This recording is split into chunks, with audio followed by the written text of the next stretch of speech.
Dewan Pengupahan Sumatera Selatan tetapkan upah minimum provinsi atau UMP senilai 3,04 juta atau naik 8,51% dibanding sebelumnya. Penetapan besaran UMP itu sesuai hasil rapat Dewan yang terdiri dari pemerintah provinsi, asosiasi pengusaha dan serikat pekerja di Sumatera Selatan.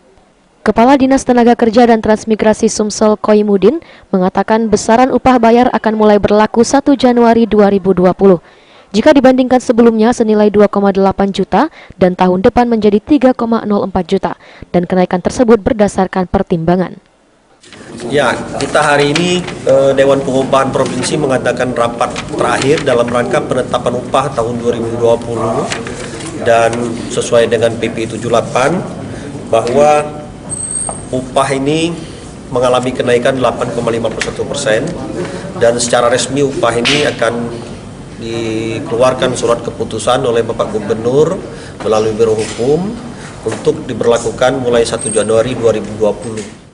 Ia menambahkan Dewan Pengupahan Sumsel mempertimbangkan 5 faktor landasan untuk kenaikan, seperti kebutuhan hidup layak 2019 di kabupaten atau kota, kedua data tingkat inflasi nasional 2019, ketiga pertumbuhan ekonomi nasional, UMP Sumsel, dan regulasi peraturan pemerintah nomor 78 tahun 2015. Amanda Lydia, PAL TV.